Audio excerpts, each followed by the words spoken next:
This nondescript book in the classic 6x9 dimensions is in fact the new Psalter.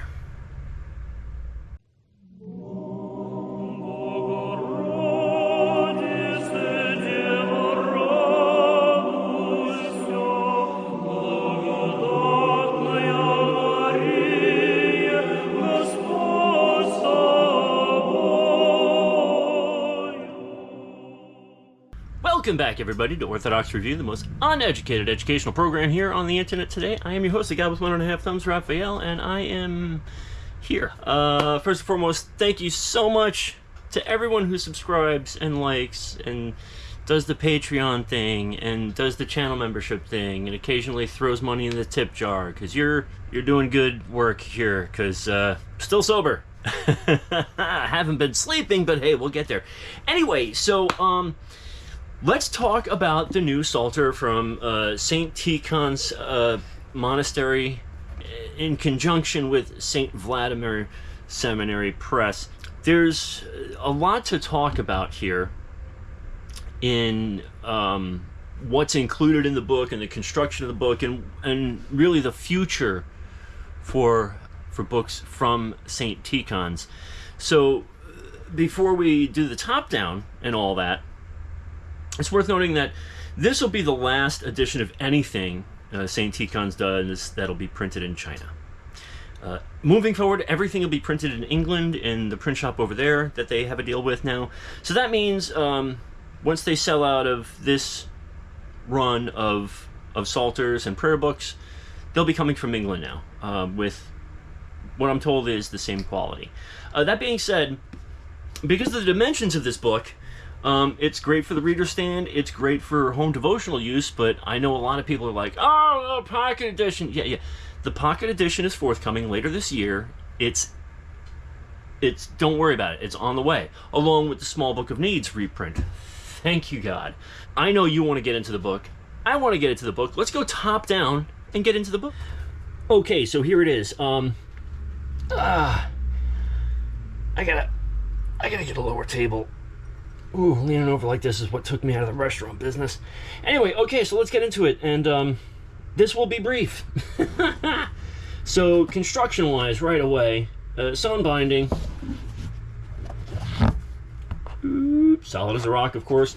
This is unfinished cloth, which I am not a huge fan of, and that's just a personal preference, so don't get weird on me over that. There's no embossing, there was no paper cover, it's just the spine, which is fine, I guess. Choices had to be made.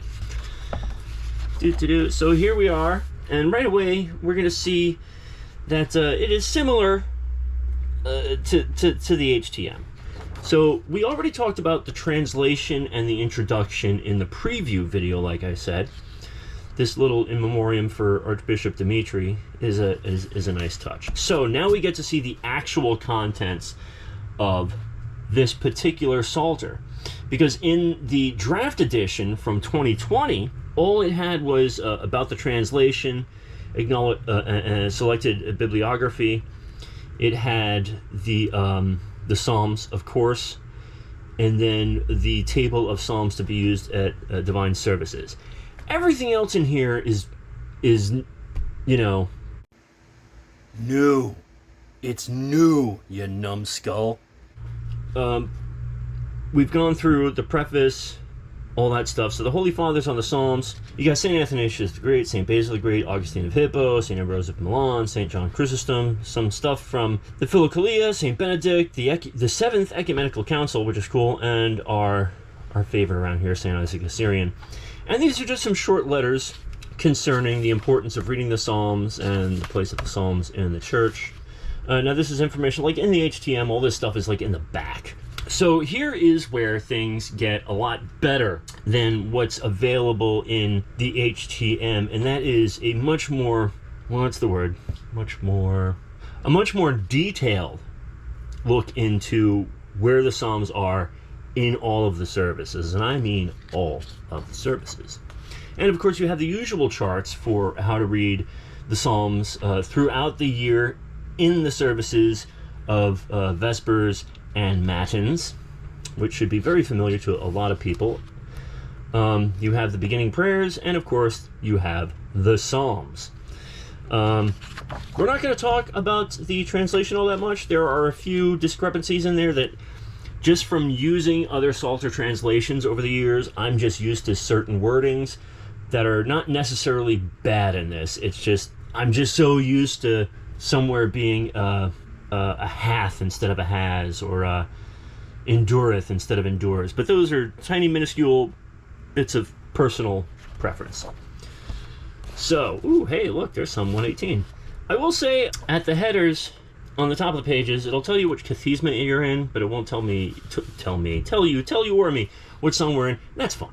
That's totally cool. Okay, so at the end of Kathisma 20, then you have the 151st bonus psalm. Then you have the Canticles, which is always nice, and it does have instructions for using them in the Matin service with verses.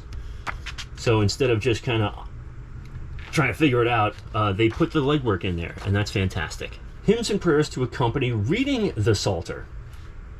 This is going to start looking really familiar, because this is the same rule you find in the Psalter for prayer.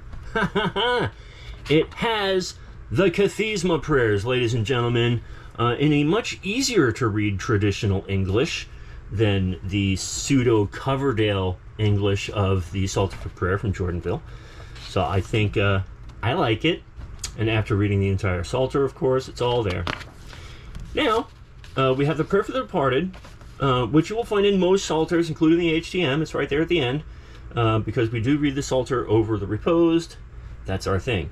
And of course, like the full-size HTM, and the full-size Psalter for prayer, in addition to the odes, this has the 6 psalms as they are used in the Matin service. So if you go back a couple episodes to when we did a little thing on the 6 psalms and Matins in particular, this should look familiar to you if you've seen those episodes, or if you're just familiar with Psalters in general and the Matin service. Again, really well done. I will say that they used a 12-point font typeset, and it's for me, for a man with tired old eyes, these old tired eyes of mine, this is about the smallest I can get before I start cursing myself for not seeing an optometrist and getting new glasses. So, looks good. Looks very good, and the construction is solid rock. And then we have some extra stuff here. Okay, so we have ways to read the entire Psalter at home every 2 or 4 weeks. That's a thing. I know a lot of converts from, let's say, the Episcopal Church will be familiar with like the 1 month rule, where in their services or at home, you know, there's day and night for 30 days. This is a little different. This is just another way to do it, another way to read it. Like, not everyone can read 3 kathismas a day. Not everyone has the wherewithal. Now, here is where I get to tip the camera forward, because we are now at a page where we can see the stitching. Behold the stitching. That was fun. Don't worry, we're almost there. A table of psalms according to theme. I thought this was cool, and the only thing cooler than this would be the Psalter as a book of blessings. Forgive me, I forget the saint that did that, but you know, you can find that online. Pronunciations, yada yada yada, and then of course you have your end page. Few extra pages in there, no problem. Big old bookmark, and then boom, there it is. Let's go back over there so I can talk to you for a minute. Yeah, I had this thing up on a box. Anyway, I'm in a lot of pain now, so I'm gonna let you go. But I just wanted to thank you for stopping by and checking this out. It retails for $40. Your church bookstore might sell it cheaper, because I'm not going to give away any trade secrets. But anyway, I would say if you're in the OCA, it's probably a good investment, because chances are your parish will start using it. Not my parish, though. Nope. But anyway, and if you collect Psalters, again, this is, you know, we're a book channel. We do some collecting around here. It's a fine book. Anyway, thank you again for your prayers. I'm trying. I've been really having a rough time with the prayers lately myself, so forgive me for not praying for you enough. But anyway, we're struggling over here. We're on the struggle bus, but we'll get there. At any rate, on behalf of Patches the Murder Kitten and myself, thank you very much for stopping in and seeing the new Psalter. And we've got new books on the way, so don't forget to go to church, say your prayers, and remember God. God bless you all. I love you.